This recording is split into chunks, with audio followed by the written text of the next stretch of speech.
बिस्मिल्लाहिर्रहमानिर्रहीम। अस्सलाम वालेकुम। आप देख रहे हैं DDP एनालिटिका। पिछले 2 दिन से हमारे टेलीविज़न चैनल्स पे एक चर्चा रहा एक वीडियो का, जो कि भारत के national security adviser Ajit Doval की एक तकरीर पे थी। एक एड्रेस था जो उन्होंने किसी जगह पे जाके किया हुआ था। अजीत डोवल की इसी तरह की 2-4 वीडियोस फिर रही हैं। एक वीडियो में वो कहते हैं कि ये पाकिस्तानी तालिबान जो उधर आ गए हैं अफ़गानिस्तान में, जब ये शुरू की बात यहाँ से मेरा ख्याल 2008-9 की वो होगी एक वीडियो, तो वो कहते हैं कि चूँकि ये यहाँ पे आ गए हैं अफ़गानिस्तान में तो अब कोई मसला नहीं है, मर्सनरीज़ हैं, पैसे मांगते हैं, पैसे इनको हमने खूब देने हैं और जो जो काम करवाना है इनसे करवाएंगे। ऑफेंसिव डिफेंस का नाम वो लेते हैं और ये हरकत की बात करते हैं। इसी तरह एक वीडियो आजकल भी चल रही है। उस वीडियो पे मैं बात करता हूँ, लेकिन पहले ये देख लीजिए कि अजीत डोवल हैं कौन। अजीत डोवल ये बेसिकली पुलिस सर्विस के ऑफिसर हैं और फिर बाद में इंटेलिजेंस वगैरह में चले गए, और ज़्यादातर इनको मैंने देखा अपनी ज़ाती सेल्फ प्रेज़ करते हुए, ज़ाती वाक़यात, ज़ाती अचीवमेंट की कहानियाँ बयान करते हुए, और इस तरह वो उन्होंने अपने लिए पब्लिक में एक जगह बनाई। और जो उन्होंने सरकारी हलकों में जगह बनाई उसके बारे में जो हमें इत्तलात मिलती हैं भारत से, वो कहा जाता है कि खुशामद में इनका सानी कोई नहीं, लिहाजा खुशामद के ज़रिए ये एक बड़े मोदी के बड़े ट्रस्टेड आदमी बन गए, उसके बड़े करीब हो गए। और नतीजा ये कि इस कुर्बत का फ़ायदा उठाते हुए उन्होंने बहुत बड़े पैमाने पे पॉलिसी साजी में रोल अदा करना शुरू किया और वहीं आके मार खाई। बहुत सारी क्राइसिस जो आजकल आर्मी के उनके इंडियन आर्मी के बारे में उसकी कमांड क्राइसिस की बात की जाती है कि वहाँ पे सीनियर लेवल पे क्राइसिस हैं कमांड की, उसमें भी अजीत डोवल साहब का नाम आता है इस वजह से कि टॉप के जनरल्स जो हैं वो उन्हीं की मर्ज़ी पे प्रमोट हुए, उन्हीं की मर्ज़ी पे फिर ये चीफ़ ऑफ डिफेंस स्टाफ बनाया गया। ये जो सारी जब आपके पास इख्तियारात आपके कैपेबिलिटी से, आपकी अहलियत से कहीं ज़्यादा आ जाएं तो फिर उसके नुकसानात होते हैं, और जो भी मुल्क हो तो उसको मुल्क को नुकसान होगा, अदारा हो तो उसको नुकसान होगा। तो ये तो उन्होंने किया। फिर आपने देखा कि पीछे चाइना के साथ जो मसाइल हुए, चाइना ने बहुत सारा इलाका जो किसी भारत के कब्ज़े में था, वो चाइना कहने के मुताबिक वो नाजायज़ कब्ज़ा था भारत का, लिहाजा मोदी साहब ने जब यकतरफ़ा फ़ैसला किया कि कश्मीर और लद्दाख का स्टेटस बदल दिया, यूनियन टेरिटरी बनाया, तो चाइना ने वो लद्दाख का इलाका वापस ले लिया इनसे। और जब वो लिया तो मुज़ाकरात वगैरह भी अजीत डोवल ने किए, और ये एक दर्दनाक कहानी होगी भारत के लोगों के लिए कि उसमें इस इलाके को वापस लेने का कहीं कोई ज़िक्र नहीं। तो ये जो सूरत हाल है, ये मैं समझता हूँ कि एक आदमी के ऊपर उसकी अहलियत से ज़्यादा जब ट्रस्ट किया जाता है तो मुश्किलात आती हैं। अब आते हैं उस वीडियो की तरफ। ये जो वीडियो जो अभी चली ये मेरा ख्याल 2013 या 14 की रिकॉर्डेड है, और इसमें अफ़गानिस्तान के बारे में, क्योंकि अफ़गानिस्तान के बारे में ये बड़ा अपनी जब ज़ाती भी ये बताया करते थे अपनी अचीवमेंट्स वगैरह, तो ये लाहौर में जब कभी ये इंडिया से कहीं यहाँ पोस्टेड रहे हम अपनी एम्बेसी वगैरह में, तो ये बताते हैं कि जनाब मैंने लाहौर में दादा साहब में मैंने किसी मलंग शलंग के साथ कमरा शेयर किया, वहाँ मैं रहता था और अपने एजेंट्स वगैरह से मिलता था, पूरी इन्फॉर्मेशन हासिल करता था। वो पता नहीं इन्फॉर्मेशन मिलती थी या ये सिर्फ दादा साहब के भंडारे जो लोग अमूमन खाने के लिए बड़े शौकीन होते हैं ये वो खाते रहे हैं।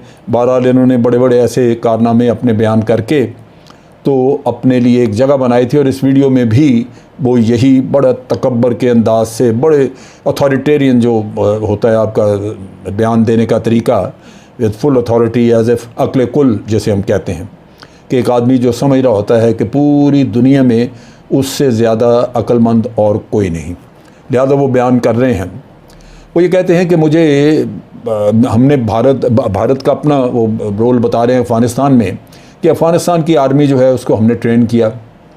अमेरिका ने बेहतरीन असला दुनिया को उनको दिया और जो ट्रेनिंग हमने कराई वो यहाँ पे बेहतरीन ट्रेनिंग हमने कराई और ये एक उसको हमने नेशनल आर्मी के तौर पे बना के रख दिया है, जो अब वो बिल्कुल मुकाबला करने के लिए, किसी का भी मुकाबला करने के लिए तैयार है वो आर्मी।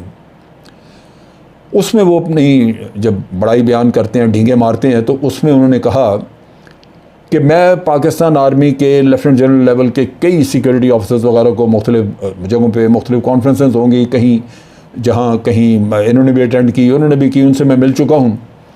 और वो मुझे उन्होंने मुझे कहा कि आप जितनी जी चाहे कोशिश कर लें, अफ़गान आर्मी कभी भी कौमी आर्मी नहीं बन सकेगी।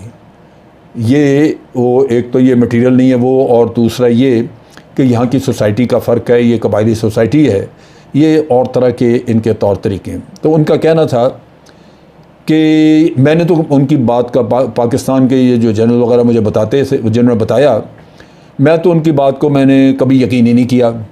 मैं वैसे भी पाकिस्तान की किसी बात पे यकीन नहीं करता। अब आप देखिए कि हालात क्या हुए। आज पूरी दुनिया में अफ़गान आर्मी ज़ेर बहस है और वो ज़ेर बहस इसी वजह से है कि भारत ने उनकी ट्रेनिंग कराई और कहा कि हमने दुनिया की सबसे अच्छी ट्रेनिंग करा के दी है। अफ़गानियों को भी बड़ा शौक़ था, वो कंधों पे चढ़ चढ़ के तो भारत में जाके ट्रेनिंग लेते थे। और अमेरिका ने कहा कि हमने दुनिया के बेहतरीन हथियार उनको दे दिए हैं, टैंक दिए हैं, आर्मर्ड पर्सनल कैरियर्स दिए हैं। अब सारे सर पकड़ के बैठे हुए हैं। मैं ये कहता हूँ कि सर ना पकड़ें, टक्कर मारे जाके भारत को। ट्रेनिंग ये ट्रेनिंग नहीं होती कि आप किसी को वेपन्स चलाना सिखा दें। बाइडन फिर भी समझदार आदमी है, उसने एक बात की जो मुझे दिल को लगी, लेकिन बहरहाल मेरा नुक्ता नज़र भी थोड़ा मुख्तलिफ है।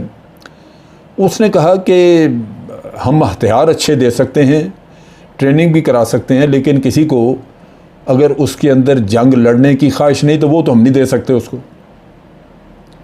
अब ये वो चीज़ है जो कि अजीत डोवल की अपनी जो समझ है उससे कहीं बालातर थी, जो उसके ऊपर से गुजर गई और वो जाके डींगे मारता रहा कि मैं कभी यकीन नहीं करता इनकी बात का। भाई तुम ना करो, आज तेरा गिरबान पकड़ना चाहिए अमेरिका को, जिनको आप लोगों ने गधे ट्रेन करके पकड़ा दिए। तो अब ये जो फेलियर है इसकी तहकीकात होनी चाहिए और भारत के भी अंदर भी आके तहकीकात करेंगे ये कराते क्या रहे। मेरा अपना अंदाज़ा है ये गैर मुल्की बहुत सारे, मेरा कई दफ़ा तजर्बा हुआ है, बात हुई है, बहुत सारे गैर मुल्की जो हैं वो भारत जाके जब वो ट्रेनिंग करना चाहते हैं तो मैंने कई दफ़ा देखा है कि वो पाकिस्तान की तरफ इतना माइल नहीं। ज़िम्बाब्वे में मैं एक दफ़ा दौरे पे था तो मुझे कंडक्ट करने वाली एक मुसलमान लड़की थी जो कि उनकी आर्मी में सीनियर कैप्टन थी और वो किसी ज़माने में पाकिस्तान में लाहौर में मदरसातुल बनात में पढ़ी हुई थी। उसके वालिदैन ने उसको अफ्रीका से भेजा था पढ़ने के लिए कि पाकिस्तान का वो मदरसातुल बनात, वहाँ दीनी तालीम भी है और अच्छा लड़कियों को, बच्चियों को एक दीनदार बच्चियाँ बनाने का एक अच्छा मदरसा है, एक अच्छा स्कूल कॉलेज है, तो वहाँ पढ़ें। तो वो यहाँ से पढ़ के गई हुई थी, तो यहाँ के माहौल को समझती थी।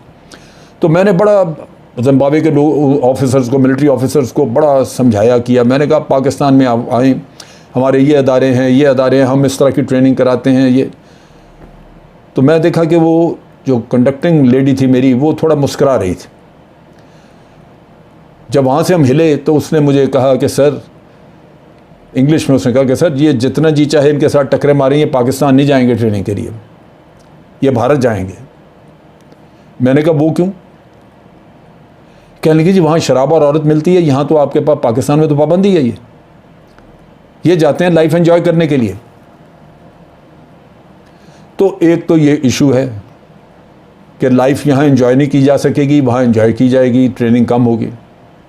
और दूसरी बात यह है कि जब आप लड़ाई के लिए किसी को मोटिवेट करते हैं, उसकी कंडीशनिंग करते हैं, ज़हन साजी करते हैं, तो वो बहुत ही इम्पॉर्टेंट अमल है। वो जब आप अपने मुल्क में करते हैं तो आपको हुब्बुल वतनी की जो ट्रेनिंग, जो जज्बा यहाँ पैदा किया जाता है वो किसी और जगह नहीं हो सकता। लेकिन भारत के अपने मकासद थे। भारत ने उन लोगों की ज़हन साजी करनी थी पाकिस्तान के ख़िलाफ़, चुनाचे वो इतनी नफ़रत दे दी, उन लोगों के जहनों में भर दी कि नतीजा ये हुआ कि वो अगर NDS में गए, उनकी इंटेलिजेंस में गए हैं तो वहाँ भी पाकिस्तान से नफ़रत, आर्मी में है तो पाकिस्तान से नफ़रत, क्योंकि भारत ने उनकी जो ट्रेनिंग कराई वो ये थी, जंग की ट्रेनिंग तो नहीं थी। नतीजा ये कि वो जिस तरह की ट्रेनिंग उन्होंने की हुई थी उसी तरह की उन्होंने परफॉर्मेंस दिखाई।